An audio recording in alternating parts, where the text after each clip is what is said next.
নমস্কার বন্ধুরা, আমি তনুশ্রী। ওয়েলকাম টু তনুশ্রী রান্নাঘর। আজ আমি আপনাদের কাছে নিয়ে এসেছি এগ তড়কা।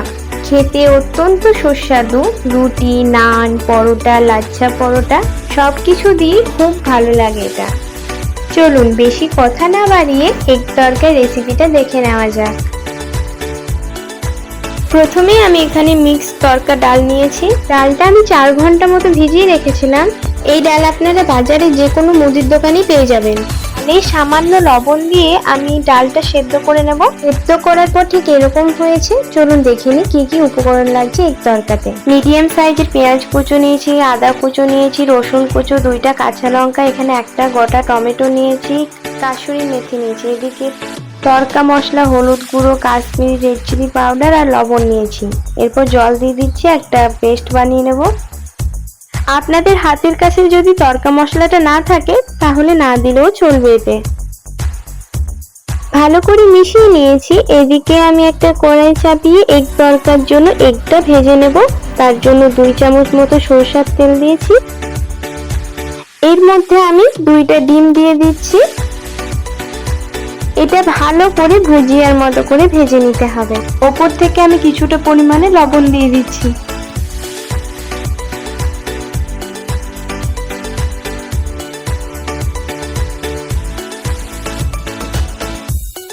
দেখুন ঠিক এরকম ভাবে ভেজে নিয়েছি। এরপর এগুলো সবগুলোকে তুলে নেব।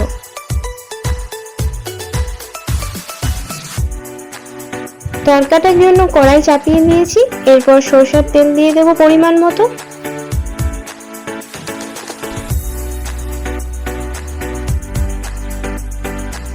তেলটা গরম হয়ে আসলে এখানে আদা কুচো, রসুন কুচো আর কাঁচা লঙ্কাটা দিয়ে দিচ্ছি।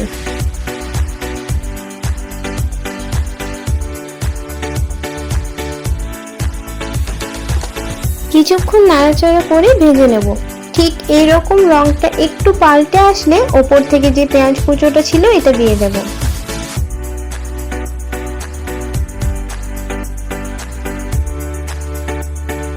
পেঁয়াজটা ভাজা ভাজা হয়ে আসলে ওপর থেকে টমেটো কুচোটা দিয়ে দেব।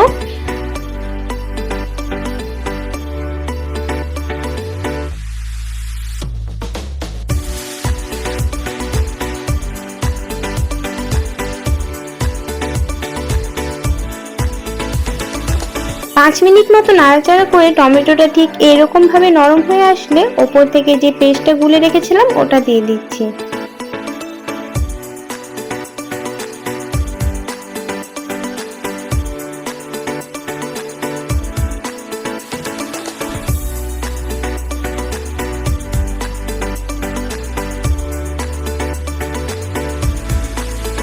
মশলাটা 5 মিনিট ভালো করে কষিয়ে নিয়েছি।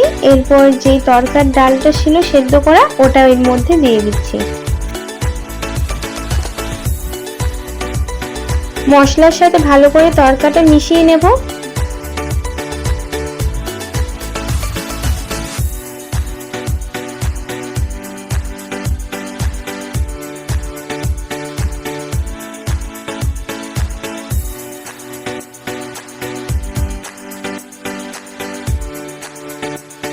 তড়কা ডালের সাথে মশলাটা ভালোভাবে কষে নিয়েছি। এরপর ওপর থেকে আমি একটু পরিমাণ জল দেব। এরপর কিছুক্ষণ ফুটিয়ে নিতে হবে। 10 মিনিট মতো আমি এটা এরকম করে ফুটিয়ে নিয়েছিলাম। এরপর ওপর থেকে কাসুরি মেথিটা দিয়ে দিচ্ছি আর ওপর থেকে ভেজে রাখা ডিমটা দিয়ে দিচ্ছি। এরপর নাড়াচাড়া করে কিন্তু রেডি হয়ে যাবে এগ তড়কা। খুবই সহজ পদ্ধতিতে দারুণ একটা সুস্বাদু রেসিপি এটা। ঘরোয়া সামান্য কিছু উপকরণ দিয়ে কিন্তু এই খুব সুন্দর সুস্বাদু এগ তড়কাটা হয়ে যায়। রুটি, নান, পরোটা, তান্দুরি পরোটা সবার সাথে কিন্তু এটা খুবই ভালো লাগে। তনুশ্রী রান্নাঘর চ্যানেলটি সবাই সাপোর্ট দিয়ে পাশে থাকবেন আর অবশ্যই জানাবেন কমেন্ট করে এরপর আপনারা কি রেসিপি দেখতে চান।